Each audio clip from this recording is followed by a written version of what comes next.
Muy buenas noches, apreciados amigos y amigas. Quiero saludar de manera muy especial a la doctora Josefina Reynoso, quien es la vicerrectora administrativa financiera del Global, a la señora Ivette Marichal, directora de la Escuela de Cine, Televisión y Multimedias del Instituto Global de Altos Estudios, igualmente al amigo, compañero de larga data en este esfuerzo extraordinario, en este maravilloso proyecto, Omar de la Cruz, director del Festival de Cine Global de Santo Domingo, señora Elena Neira, nuestra distinguida conferencista, amigos y amigas todas que nos acompañan en esta noche.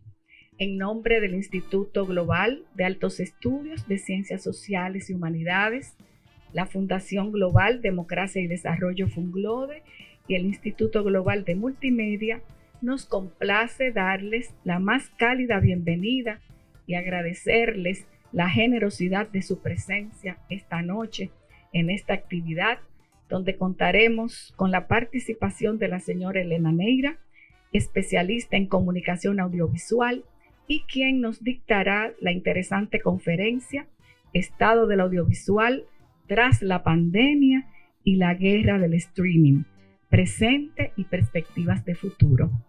La profesora Neira es experta en comunicación audiovisual y se ha especializado en nuevos modelos de distribución audiovisual. Es docente de la Universidad Abierta de Cataluña y miembro del grupo GAME de dicha universidad. Posee varias publicaciones, entre las que queremos destacar: Del video bajo demanda a la televisión por internet, La revolución over the top y El espectador social y la otra pantalla, entre otras publicaciones, siendo su más reciente trabajo Streaming Wars, la nueva televisión. Entre sus principales líneas de investigación se cuentan video bajo demanda, el modelo Netflix, el impacto de las plataformas de streaming en la industria audiovisual tradicional y la transformación de los hábitos de consumo, tendencias, contenidos y nuevas audiencias. Es oportuno señalar que el Instituto Global de Multimedia, creado bajo la inspiración, el liderazgo y el fuerte impulso del doctor Leonel Fernández en el año 2005, y bajo la dirección de Omar de la Cruz, cuenta con una destacada, exitosa e impecable trayectoria de más de 2 décadas, el cual desde sus inicios fue concebido como un centro de visión futurista y sentido práctico, originado en un ambiente 3G y posteriormente aplicando tecnología 4G para ir avanzando hacia el LTE, hasta focalizarse en reformular su oferta para adelantarse con mucho orgullo al futuro dentro de un ambiente 5G y llegar a convertirse en un instituto 6G.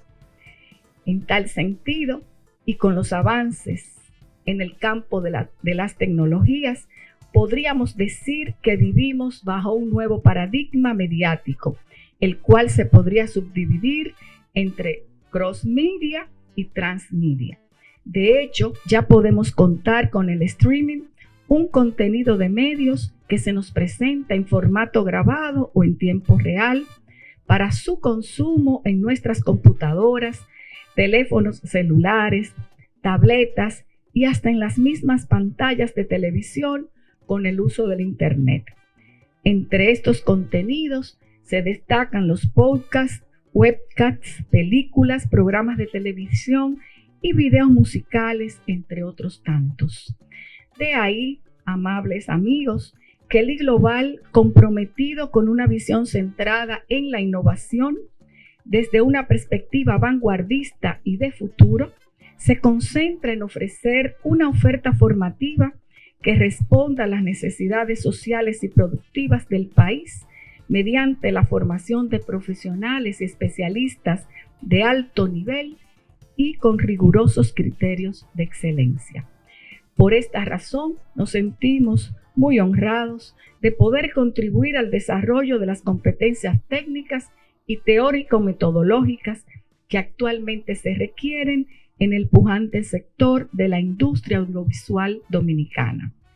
Sean pues todos ustedes muy bienvenidos a esta conferencia magistral y a los talleres que llevaremos a cabo durante esta semana bajo la conducción del especialista Elena Neira, a quien agradecemos su generosa disposición de apoyarnos en este esfuerzo por fortalecer el área de las artes visuales en nuestro país y poder responder así a la gran demanda potencial que representa este sector en el crecimiento y la modernización de la economía dominicana y sobre todo poder contribuir en la formación del extraordinario talento que poseen los cientos de jóvenes interesados en este novedoso y atractivo campo del conocimiento.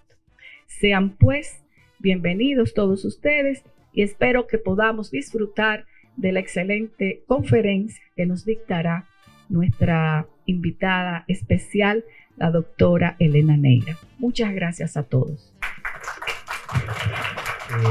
La parte educativa y formativa de lo que es la Fundación Global y el Instituto Global. Ivette, venga por aquí. Bueno.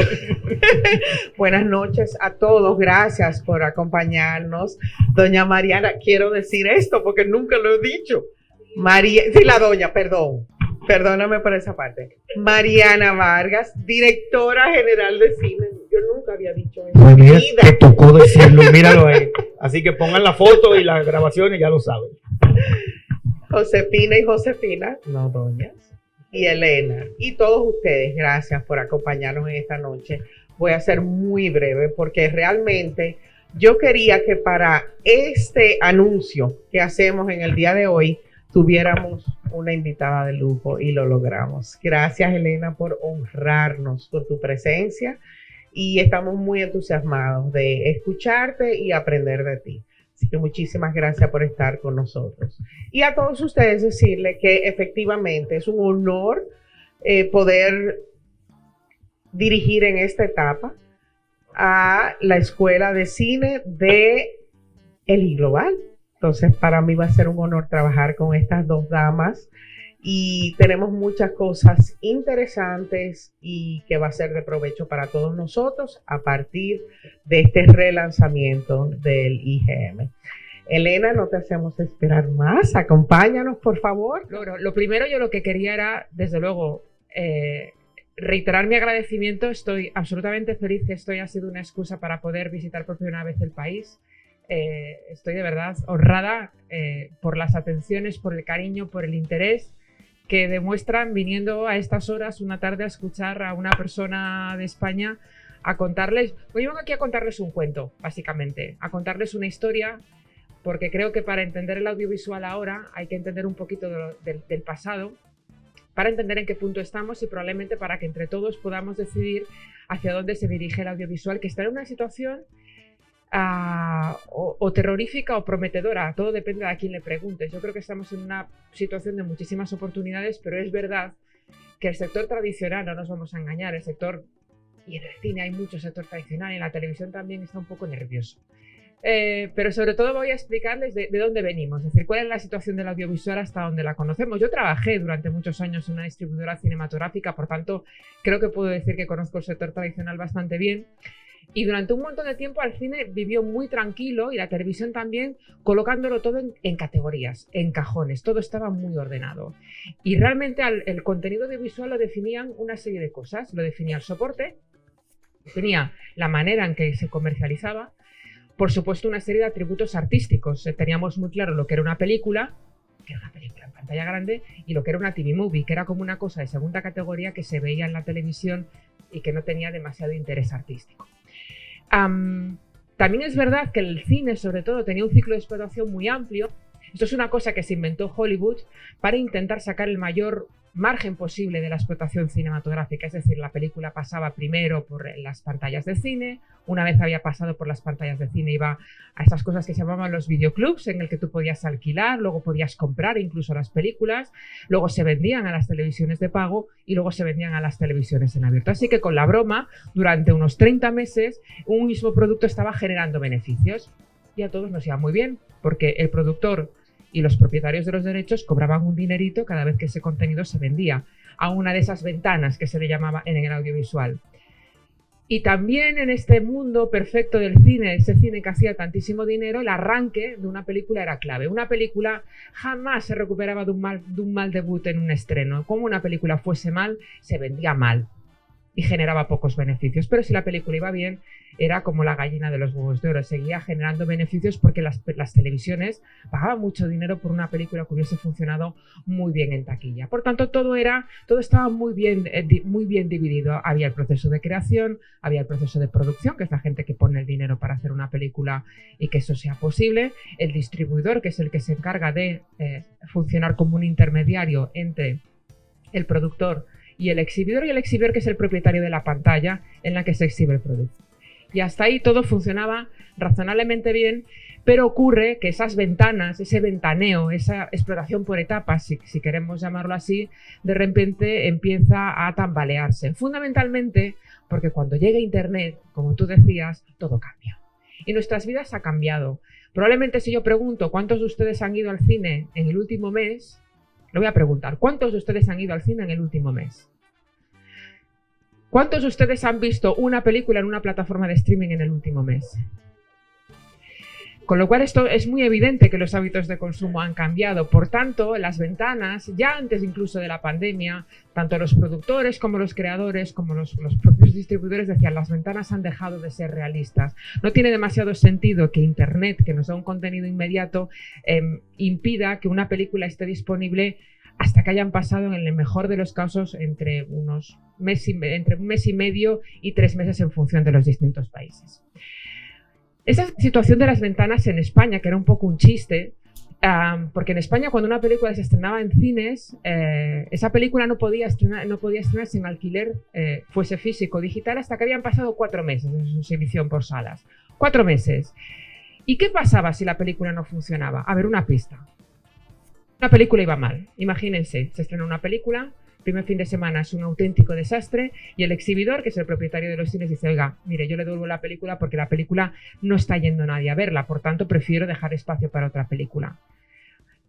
La lógica te decía, bueno, pues lo lógico es que salta a la siguiente ventana, ¿no? Pues no. La película se quedaba en un cajón durante 4 meses, el productor que se había gastado el dinero que no tenía en promocionarla se quedaba así sentado diciendo, a ver si la gente recuerda algo del marketing que yo he hecho para promocionar esta película, y hasta que no se cumplían religiosamente esos 4 meses, la película no podía saltar de ventanas. Y es un sistema en el que probablemente ayudaron a perpetuar a los dueños de los cines, que tenían muchísimo interés en que este sistema funcionase, porque le daban 4 meses de oxígeno. Es decir, si una película funcionaba, los cines se llevaban muchísimo dinero. Y son los cines los que han perpetuado este sistema. Claro, y aquí llega Internet, y Internet lo cambia todo. Con independencia de la generación en la que nos encontremos, seamos X como yo, seamos boomers, seamos millennials, seamos Zetas o seamos alfas, Internet ha cambiado nuestras vidas, la ha cambiado profundamente. Y lo que ocurre con el audiovisual es que se produce una especie de tormenta perfecta en la que confluyen diferentes elementos. Por una parte, evidentemente, la digitalización, es decir, si el contenido no se digitaliza, es imposible hablar de distribución digital. Hasta entonces, un producto para poder ser visto necesitaba un soporte físico, necesitaba un VHS, necesitaba un CD. En el momento en el que un contenido audiovisual se puede convertir a código binario y es un archivo digital, tú ya puedes transmitirlo de una manera diferente. Por supuesto, también innovaciones tecnológicas que hacen posible esa transmisión de esa tecnología, elementos de compresión del fichero para no tener que estar moviendo gigas y gigas de información.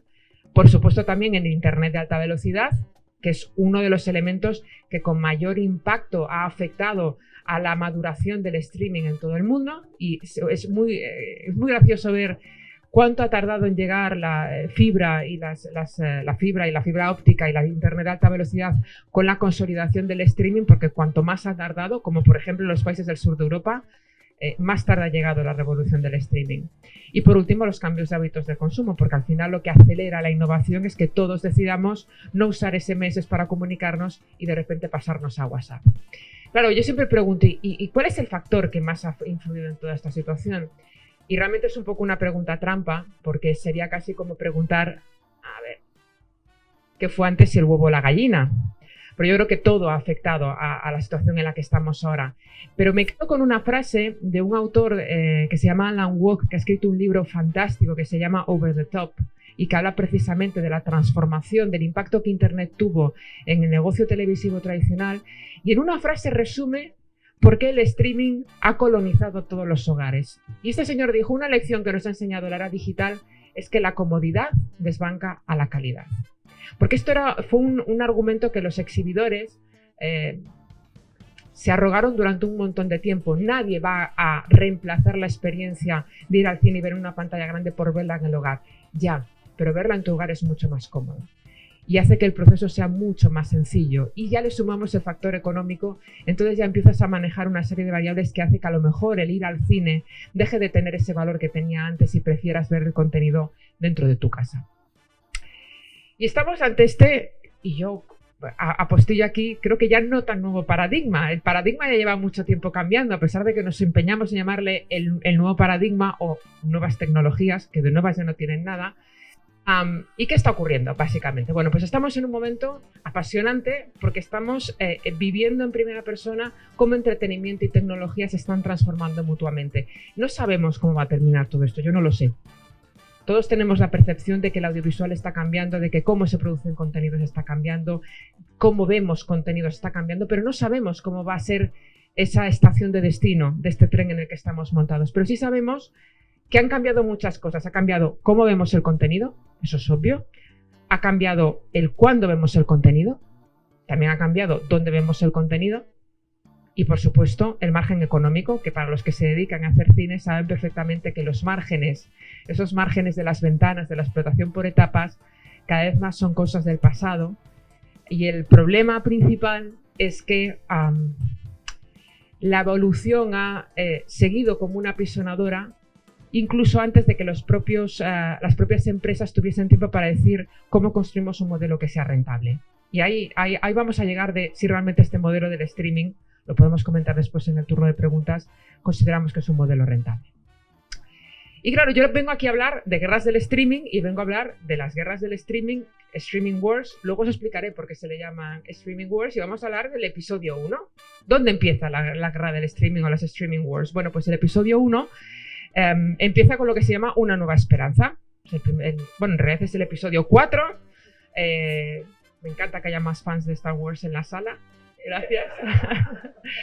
Y es una nueva esperanza tras la desesperanza de la televisión por cable carísima, una televisión saturada de publicidad, limitaciones en los cines, etcétera, etcétera.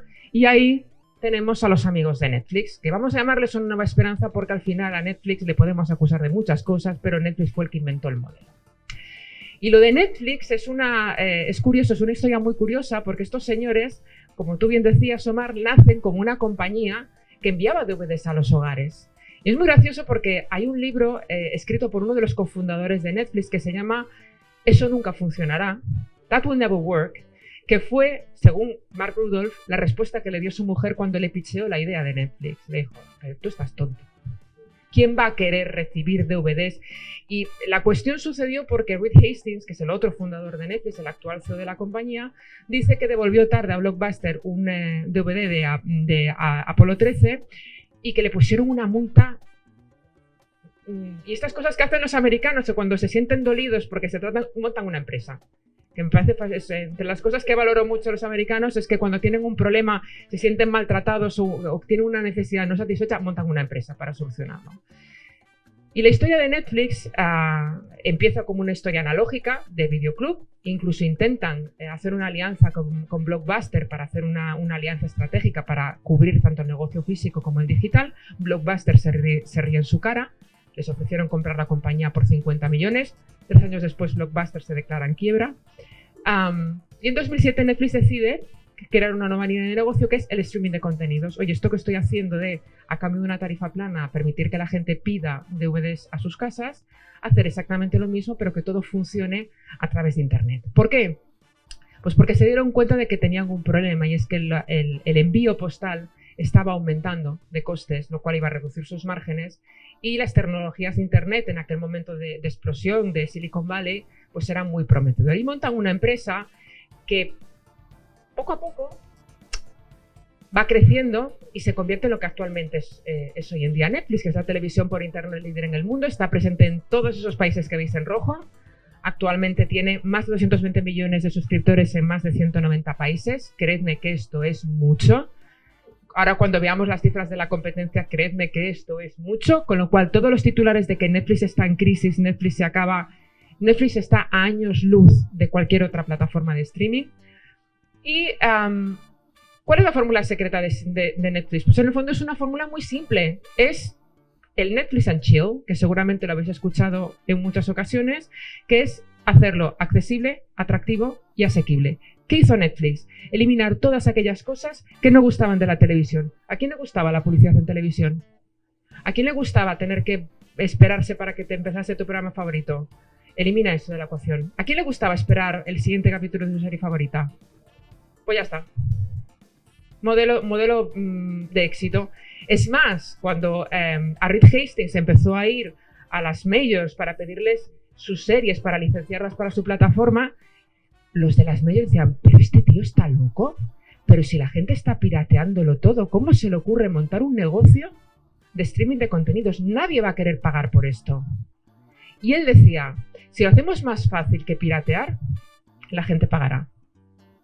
Y fue exactamente lo que pasó. Cada vez que Netflix llegaba a un país, las estadísticas de piratería descendían. ¿Por qué? Porque era mucho más fácil ver en Netflix que entrar en un torrent, buscar, te bajabas un archivo, el archivo era porno, o era el trailer en bucle, o era otra cosa, o era virus, o era historias. Entonces la gente realmente dijo, ostras, por lo que me cuesta Netflix, pues lo mismo es más fácil que me pague una tarifa y pueda ver con comodidad a que tenga que estar pirateando. Con lo cual, hay que entender cuál es el modelo de negocio inicial de Netflix, que es lo que lo hace saltar todo por los aires. Voy controlándolo ahora para asegurarme de que no me alargo demasiado. Modelo de negocio inicial de Netflix. Bueno, pues un modelo no publicitario basado en la suscripción. Netflix elimina los anuncios. Esto, como sabéis, está a punto de cambiar, pero ellos dicen al principio, nosotros no queremos nada que genere falta de confort en el usuario, por tanto, nada de publicidad. Los primeros años se basan en adquirir licencias de contenido, es decir, ventanas. Cuando una serie de televisión o una película había pasado ya por los cines, por televisión de pago, no sé qué, llegaban los señores de Netflix, dame los derechos que yo los quiero para mi plataforma. Pero a partir de 2013 deciden meterse a producir contenido original. Y deciden meterse a producir contenido original y cuando lo empiezan a estrenar, todo el mundo asume, bueno, evidentemente tú pagas por Netflix, tendrá todo el sentido del mundo que si estrenan contenido nuevo, ese contenido cueste más. No puedes darle el mismo precio, no puedes dar el mismo valor a un contenido de una serie del año 2010 a un contenido exclusivo producido exclusivamente para Netflix y que es nuevo. Y Netflix dice, no, yo todo el contenido lo voy a estrenar en mi plataforma y yo no voy a hacer que la gente pague más por ver un contenido de estreno. Y aquí la gente de repente dice, ¿qué están haciendo estos señores? Pero bueno, como Netflix era como una cosa de internet que parecía que tampoco no le hacían demasiado caso. Y ese yo creo que fue el gran error de las compañías. Al final Netflix lo que hizo fue construir un negocio basado en los suscriptores. El negocio de Netflix es muy sencillo. Ganan dinero con las altas, lo pierden con las bajas. Fácil, ¿no? Netflix no tiene un plan B, tú lo comentabas antes. No tiene un plan B. Otras empresas sí tienen un plan B. Tienen otras compañías, otras líneas de negocio. Netflix no, y ahora sabéis que está en una época en Netflix complicada porque está empezando a perder suscriptores y Wall Street está diciendo, ostras, a ver qué pasa. Y por tanto tiene dos objetivos de negocio, aumentar y retener clientes. Quiero crecer mucho, quiero ganar más clientes y que los que están, que no se quieran marchar.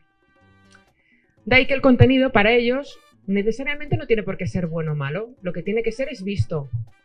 Y lo que Netflix descubrió muy pronto es que los espectadores, hay un tipo de contenidos que decimos que vemos y otro tipo de contenidos que no decimos que vemos porque nos da apuro, pero que vemos. Son los guilty pleasures famosos. Y muchos se preguntan, ¿cómo es posible que Netflix produzca tantas películas de Adam Sandler? Porque nadie dice que le gustan las películas de Adam Sandler, pero créanme que las películas de Adam Sandler en Netflix se ven y se ven mucho. Mucho. Todo el mundo dice, el contenido de Netflix es una basura, pero se ve. Y pensad, ¿cuál es el servicio que no das de baja? El que usas. Con lo cual, si quieres películas de Adam Sandler, pues películas de Adam Sandler. Y ahí estamos, ¿no? En esa orgía de contenidos, Netflix empieza a producir como un loco y a aprender, porque por el camino a Netflix lo que le interesa es aprender cuáles son nuestros hábitos. Y esto es un poco, yo diría que es la principal ventaja que tiene Netflix, y es que en Netflix, a diferencia de la industria cinematográfica tradicional, lo que la industria decía era, yo hago un contenido, lo pongo ahí y tú te adaptas a lo que yo te ofrezco. En el caso de Netflix dice, vamos a hacer otra cosa. En lugar de ser nosotros el centro del universo, vamos a intentar observar qué es lo que el usuario quiere. Porque Netflix no deja de ser una compañía tecnológica. Y pensad que cuando vosotros estáis consumiendo Netflix, lo estáis haciendo desde un dispositivo que está conectado a Internet. Y cada vez que tú utilizas un dispositivo conectado a Internet, ya sea para enviar un WhatsApp, para hacer un like en Instagram, para ver un vídeo de TikTok o para hacer una reserva en una peluquería, tú estás dejando una huella de datos. Y toda esa información, todo ese rastro digital que estás dejando, Netflix lo está almacenando en sus servidores y no solamente lo está almacenando, aprende de ello. Y todo el éxito de Netflix, y gran parte del éxito de Netflix está precisamente en que ha dedicado muchísimo tiempo y muchos recursos a conocer a los espectadores y a conocer cuáles son sus hábitos y cuáles son sus preferencias de consumo. Porque el usuario en realidad es una mina de oro. Cuando nosotros vemos Netflix probablemente sea una cosa así, pero para Netflix es una cosa así. Es un dashboard en el que empiezan a entrar datos, ostras, de repente hay un pico, la gente está como loca viendo contenido inspirado en Narcos, ostras, y ahora animación para adultos, y todo esto se está almacenando y están haciendo un ensayo-error, cuáles son los contenidos que funcionan y cuáles son los contenidos que no funcionan. ¿Qué monitorizan? Todo. Monitorizan el tipo de contenido que ves, monitorizan hasta el contenido que descartas, monitorizan cómo reproduces, si paras, si vas para adelante, si vas para atrás, cuántas horas ves en cada sentada, el día y la hora, el tipo de dispositivo, lo monitorizan todo. Y aparte, a partir de esa monitorización lo que intentan es establecer patrones. Es decir, ¿por qué una persona, qué tipo de contenido es una persona cuando está viendo en una pantalla pequeña? ¿Qué tipo de contenidos ve cuando está en una pantalla grande? ¿Qué tipo de contenidos ve según el momento del día? ¿Ve lo mismo el fin de semana que entre semana? ¿Ve lo mismo por la mañana que por la noche? E intenta aprender para poder predecir. Porque al final lo que Netflix y la base de todas las plataformas de streaming, para generar ese número de horas vistas, lo que tiene que hacer es recomendar muy bien. Porque sabéis que cuando nos ponen demasiadas cosas delante de la cara, nuestro cerebro se colapsa. Es uno de los grandes problemas de Netflix, que es muy difícil encontrar contenido. Claro, y aquí llegamos al meollo de la cuestión, y es que Netflix dice, ostras, yo conozco muy bien a mis usuarios, los conozco fantásticos, sé perfectamente lo que hacen cada vez que se conectan, pero Netflix establece un proyecto personal para intentar conocer tan bien los contenidos como conoce a sus usuarios. Y todo esto trasciende a raíz de un artículo que publicó Alexis Madrigal en The Atlantic, que todavía lo podéis consultar online, recomendadísima su lectura, es un artículo largo pero merece mucho la pena. Y este señor lo que descubrió fue un programa de Netflix en el que explica que ellos lo que hacen es contratar a personas para que vean contenidos y les asignen etiquetas. ¿Qué quiere decir que les asignen etiquetas? Pues quiere decir que se encargan de indexar todas las cosas que aparecen en ese contenido. Me explico. Cuando este periodista va a hablar con la gente de Netflix, el vicepresidente de innovación le dice, mira, nosotros nos dimos cuenta de una cosa. Nos dimos cuenta de que cuando clasificábamos el contenido en categorías muy estanco, la gente no veía contenidos, pero nosotros sabíamos por su historial de visionado que ese contenido le iba a interesar, pero de alguna manera ellos no querían verlo. Y le puso un ejemplo. Dice, tú imagínate un universo en el que tú no hubieses oído hablar jamás de House of Cards. La lógica, lo pragmático a la hora de clasificar House of Cards es un drama político.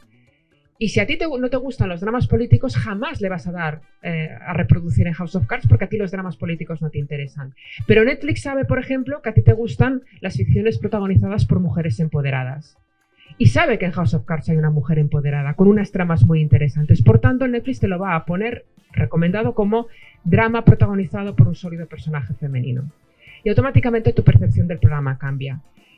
esos microgéneros que le llama Netflix son la base de esas recomendaciones tan extrañas que os encontráis cuando entráis en Netflix. A mí me pone siempre perros verdes y familias desestructuradas, o comedias románticas para olvidar a tu expareja, o dramas británicos protagonizados por mujeres atribuladas. Yo soy así de divertida. Esas categorías son categorías automáticas que genera Netflix basado en lo que sabe de ti y en lo que sabe del contenido. Intenta básicamente ponerle un collar distinto al perro para que tú lo veas distinto. Y realmente toda esta indexación que hacen de todos los contenidos lo que genera es una riqueza a la hora de conocer y de recomendar el contenido absolutamente apabullante. Es decir, en Netflix, el algoritmo de Netflix, el famoso algoritmo de Netflix, tiene una precisión absolutamente apabullante a la hora de recomendar contenidos. Si alguno tiene curiosidad para saber cómo funciona esto de las categorías de Netflix, hay una extensión para Google Chrome que se llama Netflix Categories, que si os la descargáis y os la instaláis en el navegador, podréis desbloquear todas estas categorías ocultas de las que os estoy hablando y aprenderéis mucho sobre cómo Netflix clasifica su propio contenido.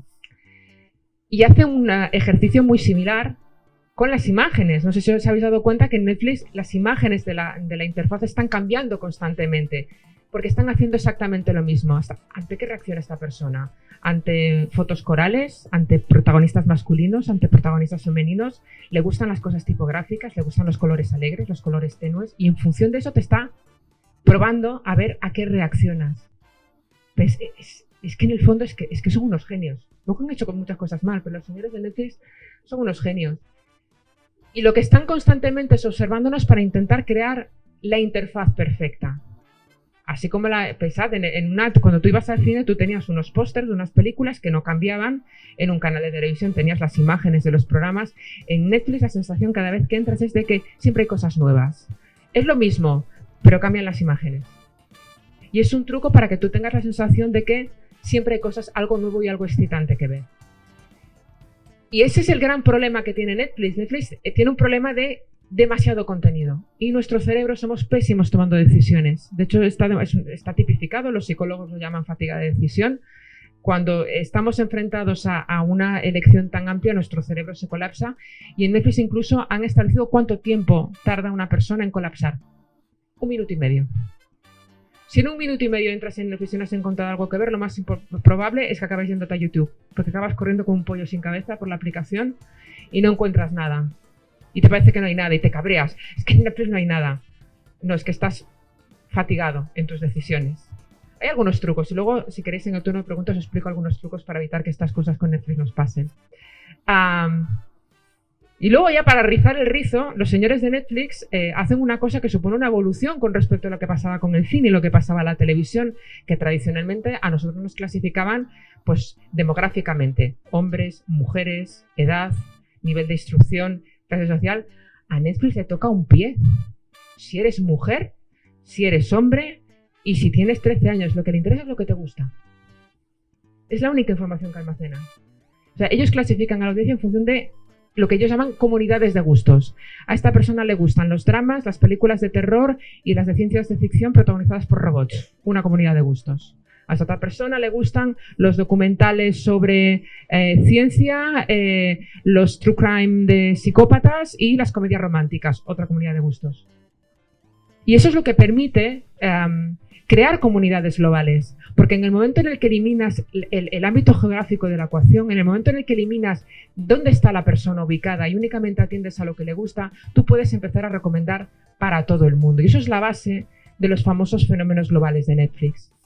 Porque ahí es donde entra, cuando tú tienes toda esta información, ¿cómo la puedes aplicar? ¿Cómo la puedes ejecutar a la producción de contenido original? Es decir, la pregunta que surge es, ¿usa Netflix nuestros datos para producir? ¿Cuántos creéis que Netflix hace contenidos como si fuese un laboratorio, es decir, contenidos a medida de los gustos de sus clientes? Claro, con toda esa información, imaginad, es el sueño de cualquier empresario, tener información directa de sus clientes. Y Netflix, claro que hace un montón de programas a medida, porque ellos saben perfectamente, no tanto cómo tienen que hacer un programa, pero saben perfectamente el tipo de preferencias que tienen sus usuarios. Es decir, en el momento en el que reciben un proyecto, ellos son capaces de decir, ¿hay audiencia en mi plataforma para esto? Y eso es básicamente cómo lo utilizan. Diseñan contenido audiovisual a medida porque lo que a ellos les interesa es que el contenido se vea. Volvemos otra vez a lo mismo. Lo importante es que el contenido se vea. Y Netflix tiene una inteligencia en los datos extraordinaria para crear productos muy conectados con el público. Básicamente esa es la ciencia de su éxito. Y esto es la base para entender de que ya no existen fronteras. Es decir, si Netflix considera que a una persona le gusta un contenido, una persona que vive en Cataluña y una persona que vive en Dominicana, se lo va a recomendar exactamente igual. Mientras que el cine y la televisión tradicionalmente funcionaban, bueno, el mercado latino, claro, los latinos, como somos latinos, como compartimos idioma, todos nos gusta lo mismo. Bueno, pues a lo mejor me gusta algo coreano, por ejemplo, o algo francés. De repente ahora los contenidos de otros países no nos parecen tan extraños y puedes ver series noruegas, islandesas, francesas. Es verdad que ha ayudado mucho todo el tema del doblaje y del subtitulado, pero ahora de repente ver un contenido extranjero no es tan extraño como antes, ¿no? Hemos naturalizado el contenido de otros países.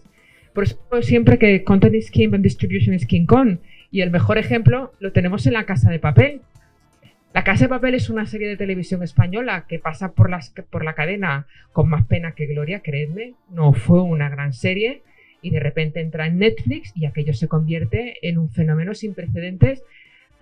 Y los estudios dicen que... ¿Cuáles creeríais que son los países en los que mejor ha funcionado La Casa de Papel? Vamos a hacer una pequeña quiniela. Algunos son europeos y otros son latinoamericanos. Primer país, Brasil, Turquía, Francia y el cuarto es España. Pero el país donde eclosiona es en Brasil. De hecho, el fenómeno en Brasil surge a partir de que Neymar publica una historia diciendo que está viendo La Casa de Papel, que es lo que explica que Neymar luego saliese en una temporada de La Casa de Papel haciendo de fraile, porque fue en parte el que motivó, ¿no? el fenómeno de La Casa de Papel. Bueno, por tanto, seguimos en la primera etapa del streaming, una nueva esperanza. Hablamos mucho de Netflix, pero nadie habla de Amazon porque la filosofía de Amazon es mantener un perfil bajo. Amazon nunca ha destacado por nada. Tenía una plataforma, pero tampoco les interesaba demasiado, pero poca broma que Amazon va a cambiar muy pronto las reglas del juego. Claro, Amazon, como tú bien decías, Amazon no es como Netflix que no tiene plan B. Amazon tiene todos esos planes B. Tiene un gran ecosistema de productos y realmente tú no pagas por Prime Video. Cuando tú pagas una tarifa Prime, pues creo que todo el mundo, los que podamos estar aquí que tenemos Prime, pagamos Prime para que nos manden cosas a casa, no pensando en Prime Video. De hecho, sorprendería la cantidad de gente que no sabe que tiene una cosa que se llama Prime Video que está dentro de su tarifa Prime, porque no se han dedicado a venderlo. Y es tremendamente curioso, porque de repente en el último año, este señor es ex-CEO y ahora se dedica a hacer viajes al espacio. En plena pandemia, este señor se gasta 8.500 millones por comprar la Metro-Goldwyn-Mayer, que es uno de los estudios clásicos de Hollywood, propietario de propiedades intelectuales tan valiosas como, por ejemplo, James Bond. Y es la segunda adquisición más cara de la compañía por detrás de Whole Foods. Pero es que aparte Amazon, muy poco antes, había desembolsado 250 millones por los derechos del Señor de los Anillos, que es su gran apuesta para este año, que estrenará el 2 de septiembre. Por lo tanto, Amazon parece una tontería, perfil muy bajo, pero Amazon, para que os hagáis una idea, Amazon, estábamos hablando de que Netflix tenía 220 millones de suscriptores, Prime Video tiene 175 millones. Poca broma con Amazon. Y ahí están. Y durante un montón de tiempo, en esta primera etapa del streaming, una nueva esperanza, el resto de compañías miraban para ellos, les vendían contenido, decían, bueno, estos están haciendo cositas del streaming, nosotros a lo nuestro. Pero de repente ocurre esto. Y llegamos al episodio 5, que es Disney y otras empresas contraatacan y se las ven con una pandemia. Es un episodio chungo. Primero voy a explicar por qué le empiezan a llamar Streaming Wars. Le llaman Wars, y esto empezó como una broma en los medios especializados, porque la primera que anunció que iba a lanzar una plataforma de streaming fue Disney. Disney era propietaria de Streaming Wars y lo anunció un poco a la brava diciendo no le vamos a renovar a Netflix los derechos sobre Streaming Wars, porque insisto, hasta esa fecha Disney ganaba dinero licenciando contenido a Netflix. ¿Qué es lo que caracteriza a la Streaming Wars? Pues que ahora las compañías de toda la vida de repente dicen, pues lo mismo sería interesante que tuviésemos una plataforma, porque mira, Netflix tiene 200 millones de clientes, Amazon Prime tiene 165, pues lo mismo nosotros que somos los que producimos contenido, estaría bien que tuviésemos un servicio. Y tienen dos ventajas con respecto a todo lo demás. Uno, que el streaming no es su actividad principal, lo cual es una ventaja porque tienen un backup importante. Y por otra parte, que tienen mucho contenido. Es claro, el contenido es suyo, con lo cual tienen un catálogo enorme, por tanto no tienen esa presión por producir contenido. Hasta que llegó la pandemia. ¿Por qué tan tarde? ¿Por qué se despiertan tan tarde? Bueno, todo esto tiene una lógica bastante clara, y es que vivían de rentas. Si es que el modelo de antes le iba muy bien, ganaban una pasta en los cines, ganaban mucho dinero vendiéndole contenido a Netflix. ¿Qué sentido tenía meterse en un negocio como Internet? Es un negocio tremendamente volátil, es un sector muy competitivo, muy difícil, y realmente tenían mucho miedo de que metiéndose en el negocio digital fuesen a canibalizar su propio sector. Pero claro, Bob Iger, el ex CEO de Disney, lo dijo en una entrevista después de salir de Disney, dice, me desperté un día y me di cuenta de que habíamos estado vendiendo armas nucleares al enemigo. Claro, estos señores que le habían estado vendiendo el contenido a Netflix, y Netflix con todos sus datos había aprendido de sus contenidos más que ellos mismos. Y dijeron, a ver, quieto parado, lo mismo no es una buena idea que le estemos vendiendo contenidos a esta gente. Y empiezan a darse cuenta de, ostras, si yo lanzo una plataforma y empiezo a monitorizar a mis clientes, yo puedo utilizar toda esa información para estrenar mejor, para desarrollar mejores proyectos, en general para conectar mucho mejor todas mis líneas de negocio con el usuario. Perfecto. Y entonces empiezan a plantearse, pues, plataformas globales, porque tienen muy claro que no se pueden quedar en un único territorio. Vamos a montar multinacionales que crezcan muy rápido. Por supuesto, mucho Big Data, mucho análisis de datos, compañías con un ADN muy tecnológico. Empiezan a eliminar todos los contratos de licencia, es decir, y esta es la parte quizás más peligrosa del streaming, es que el contenido que está en una plataforma no está en ninguna otra. Y esto es muy malo para nosotros los consumidores, porque antes sí que era fácil encontrar contenidos muy similares entre plataformas. Esto cada vez va a pasar menos porque las plataformas no quieren compartir contenidos. Y empiezan a probar con otros modelos, no solamente prueban el modelo de suscripción, sino también opciones como, por ejemplo, la posibilidad de que la suscripción se salga más barata si tú estás dispuesto a aceptar un poquito de publicidad. Empiezan a volverse locos comprando catálogos de terceros. La puja, por ejemplo, de Friends fue célebre. Friends más de éxito, las plataformas le ponen un talón encima de la mesa para que produzcan en exclusiva para ellos. Esto lo que está generando es que si tú quieres ver el contenido de determinado creador que ha firmado un acuerdo con una plataforma, solamente lo podrás ver en esa plataforma. Claro, para el creador es buenísimo porque les pagan mucho dinero. Pero también yo creo que da para el turno de preguntas si les parece óptimo que un creador solamente pueda trabajar para una plataforma y que su contenido solamente se pueda ver en esa plataforma. Y empezamos con Disney. Vamos a hacer un repaso rápido a todas las plataformas de este episodio 5. Disney Plus, Disney Plus, como prefieran, Disney Plus teóricamente, en España dicen Disney Plus, con este ser maravilloso que crea una auténtica revolución. Y Disney lanza su plataforma en medio de un conflicto tremendo que es la pérdida de su creadora estrella. Esta mujer, si no la conocéis, es Shonda Rhimes, la creadora de Grey's Anatomy, uno de los programas más exitosos de la ABC. Y lo que pasó con Shonda es que a Shonda, que era una creadora de mucho éxito, Netflix tenía Anatomía de Grey en su propio catálogo y sabía que Shonda producía contenido que a sus clientes les gustaba, entonces la empezaron a camelar. Y Shonda dijo, no, que yo estoy muy bien en Disney, porque fíjate tú, porque soy la princesa de la casa. Y Shonda cuenta, y esta anécdota la tengo que contar porque me parece muy relevante, Shonda cuenta que un día, después de que Netflix hubiese mandado un montón de propuestas y que yo hubiese dicho que no un montón de veces, se fue con sus hijos y con su secretaria, se fue a pasar un día a Disney World. Y por supuesto se fue con unos pases mega VIP, claro, pase Golden Pass de la leche.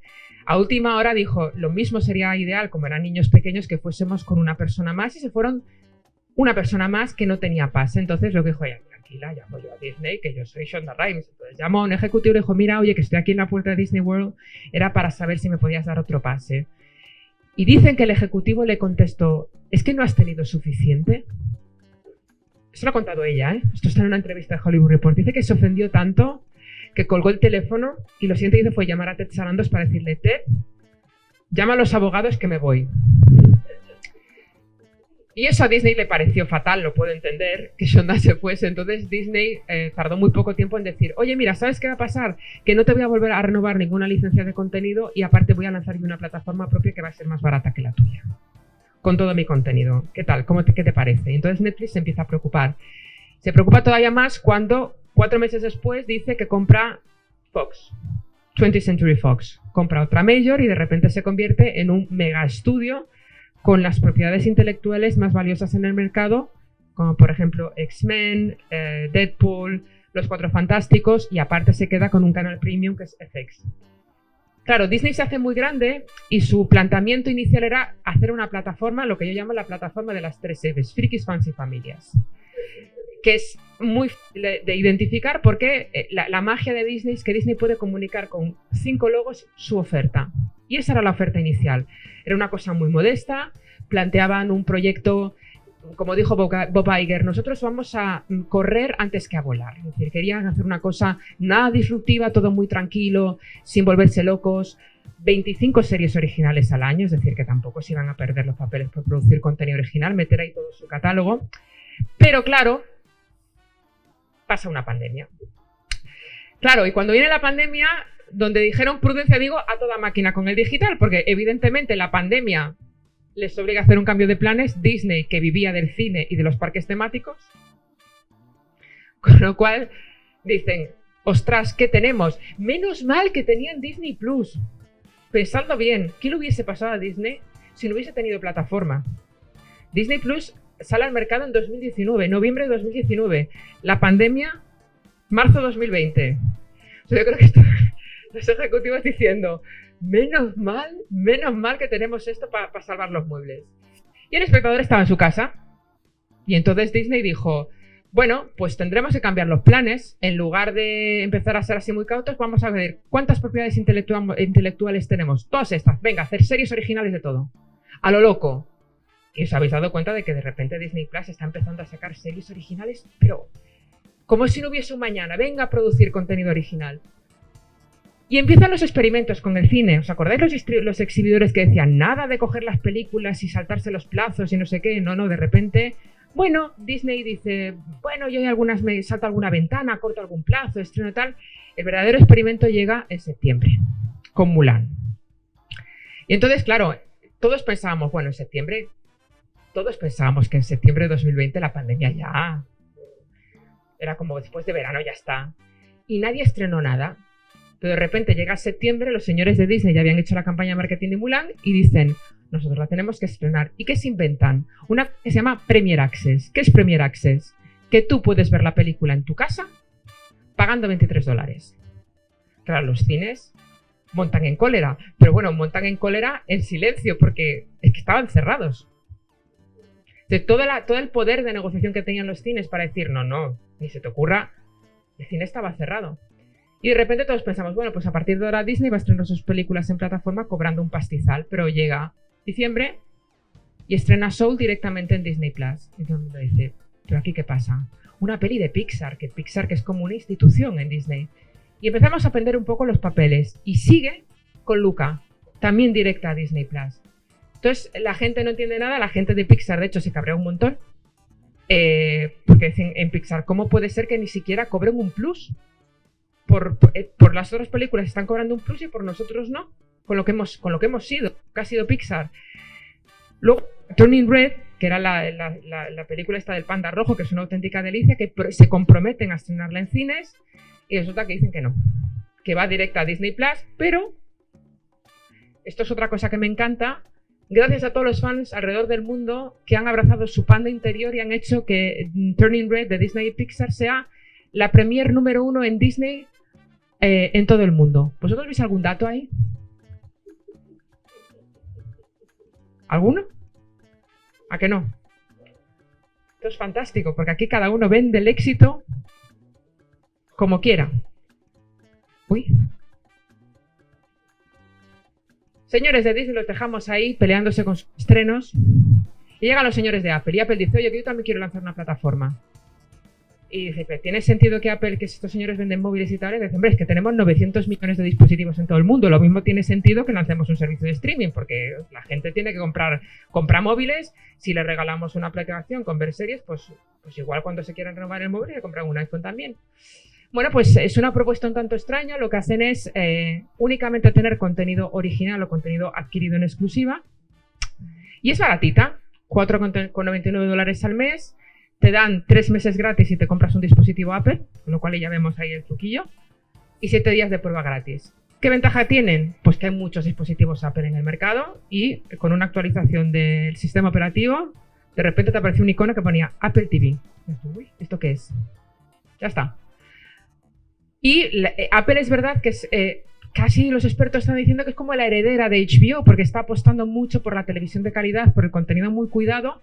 ¿Alguien tenía Apple antes de la pandemia? No. Pero Apple tiene una jugada maestra en plena pandemia y estrenan esta serie de televisión que, si no habéis visto, es una auténtica maravilla. Merece la pena que os hagáis la prueba de 7 días gratis solamente para ver Ted Lasso. Es una serie que se llevó todos los Emmys del mundo y que estoy convencido que se los va a volver a llevar en esta edición de los Emmy, pero no solamente no contentos con haberse llevado todos los Emmys del mundo, resulta que se lleva el Oscar a la mejor película este año. Una película que claramente estamos hablando de que este año todos teníamos claro que el Oscar se lo tenían que haber dado a Netflix. Con lo cual es muy evidente que la Academia no le quiere dar el Oscar a Netflix. Entonces le dan el Oscar a Coda. Turno para las preguntas, podemos hablar luego de Coda, pero bueno, una película adquirida en exclusiva que le costó a Apple 25 millones y que se gastó otros 25 en promocionarla, pero el resultado es Apple, con apenas 2 años y medio de vida, ya tiene un porrón de Emmys y un Oscar. Netflix todavía no tiene el Oscar a mejor película. ¿Y qué está haciendo Apple? Pues básicamente trabajar el modelo de los paquetes, el ofrecer la aplicación bundelizada con el resto de servicios, un poco en la línea de lo que hace Amazon. Prometo que ya termino. Peacock, claro, señores de Universal, los señores de Universal, que también tienen de todo, dijeron, ostras, lo mismo nosotros también tenemos que plantearnos tener nuestra propia plataforma, porque, ostras, ¿esto qué va a ser? Y lo que hacen es, es que Universal está en una situación mucho más complicada, porque Universal tiene un porrón de cadenas de televisión y tiene muchos intereses publicitarios. Por tanto, dijeron, sí, nosotros podemos lanzar una plataforma de streaming, pero no podemos tratar mal a los anunciantes. No podemos destruir nuestro negocio televisivo, que es lo que nos da dinero. Entonces, lo que se les ocurre es plantear Peacock como un servicio que nosotros creamos para conectar con la gente más joven, para conectar con la gente que no quiere contratar la televisión por cable. Esa es la filosofía de Peacock. Y no le va tan mal a Peacock. Es verdad que Peacock tiene unas aspiraciones bastante menores. Establece aparte un sistema de comercialización muy interesante, porque Peacock de hecho se puede ver en abierto de manera gratuita, un acceso limitado de contenidos, y evidentemente a medida que vas elevando el precio tienes acceso a más contenidos hasta el nivel superior en el que te eliminan por completo la publicidad. HBO Max, esta es una historia absolutamente fascinante, porque cuando a todos se nos viene la palabra de televisión de calidad, se nos viene a la cabeza HBO, ¿no? Que es el gran referente. Bueno, pues los señores de Warner, que es la propietaria de HBO, pues tienen la mala suerte de que les compran una compañía de telecomunicaciones. Y lo que pasa cuando a una compañía de medios la compra una compañía de telecomunicaciones es que las cosas cambian, siempre cambian, cuando tu nuevo propietario es una persona que se dedica a las comunicaciones. De hecho, cuentan que cuando tuvo lugar la primera reunión entre los ejecutivos de AT&T, que era la compradora, y los ejecutivos de Warner, el CEO de AT&T les dice a los señores de HBO, esta cosa snob de hacer un contenido a la semana y de producir una serie al mes, esto se ha acabado. Porque tenemos ya Netflix que está estrenando 5 contenidos cada fin de semana, ¿qué me estáis contando? Tenéis que empezar a producir más. Entonces la gente de HBO diciendo, ojo, este rollo de la calidad versus la cantidad. Y ahí ya se produce un problema bastante grande con la compañía, y eso se traduce en una nueva plataforma que ellos llaman HBO Max. ¿Qué supone HBO Max? Básicamente lo que hacen es coger todas las compañías de medios que tenía Warner Media, que tenía TNT, tenía Turner, tenía TCM, y crear un HBO con esteroides. Es decir, es la Netflixización de HBO, es decir, crear una plataforma que sea capaz de competir con Netflix porque tiene contenido muy diverso, que era lo que no tenía. Y aparte, por el camino, algo que creo que todos los que somos usuarios de HBO es que le dan un lavado de imagen a la aplicación que le hacía mucha falta, porque la aplicación de HBO era muy mala, iba muy justita. Bueno, empiezan a meterle muchísimo catálogo, no se vuelven locos produciendo contenido original y aseguran muchísimo contenido en exclusiva, como Friends, como El Príncipe de Bel-Air, como Big Bang Theory. Se gastan muchísimo dinero en sitcoms clásicas. El gran envite de la pandemia para Warner, una cosa que es la más interesante y la más relevante, es que en diciembre de 2020, que es el momento en el, perdón, de 2021, que es el momento en el de 2020, que es el momento en el que tenía que llegar a los cines Wonder Woman 1984, HBO Max toma la decisión en Estados Unidos de que todas sus películas de 2021 se estrenaran simultáneamente en cines y en su plataforma el mismo día, sin sobreprecio.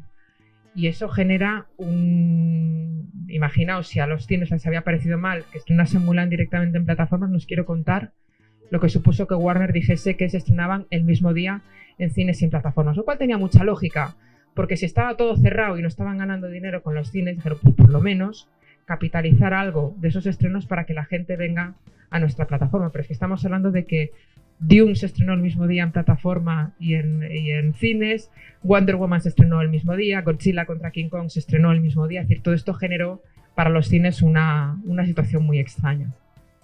Y ahora, como sabéis, o si no lo sabéis, os lo digo yo, están experimentando una nueva fusión, se han fusionado con Discovery, creando un nuevo conglomerado que va a suponer un montón de despidos y todavía no se sabe muy bien cuál va a ser la pinta que va a tener HBO en un futuro. Última plataforma en este episodio sería Paramount Plus, que es otra House of Brands, es decir, han cogido todos los brands de CBS y de Viacom bajo un único paraguas. Está razonablemente bien implantada en Latinoamérica y de hecho están tan bien implantados en Latinoamérica que les ha entrado miedo para expandirse a Europa con la fórmula de Paramount Plus, y lo que han hecho ha sido, fijaos, en Europa han hecho una alianza NBC con Paramount y van a crear un bundle específico para Europa que se va a llamar Sky Showtime, porque no quieren lanzar la marca Paramount Plus en Europa, lo cual tampoco sabemos, de momento no ha salido, ni sabemos los detalles, pero han dicho que será para este año. Llegamos al episodio 3, prometo que ahora sí que ya terminamos y esta es la parte breve porque esto es el futuro, que es el retorno del churn. Para quien no lo sepa, el churn son las bajas de un servicio de suscripción. Como comprenderéis, unas bajas a una plataforma que depende de las suscripciones es un gran problema. Por tanto, básicamente lo que ha ocurrido es que durante un montón de tiempo Wall Street lo que estaba era dando palmas cada vez que una plataforma crecía en suscriptores porque les parecía que el crecimiento era una buena cosa, pero se encontraron con un montón de plataformas que directamente no daban ningún dinero. Eran plataformas deficitarias. Y ahora tenemos un problema añadido, y es que Wall Street le está diciendo a las plataformas, todo fantástico, que crezcas, que estés en muchos países, pero enséñame la pasta. Enséñame que eres rentable, enséñame que tu negocio está dando dinero. Lo cierto es que la pandemia le sentó muy bien al streaming. Todos seguro que visteis mucha más tele de la que veíais, muchísima más plataforma de la que veíais, porque había eso y hacer pan. No sé si aquí también se hizo mucho pan, porque en España todo el mundo se puso a hacer pan. Pasteles. Yo me puse como un queso de bola, pero no paraba de comer pan y pasteles.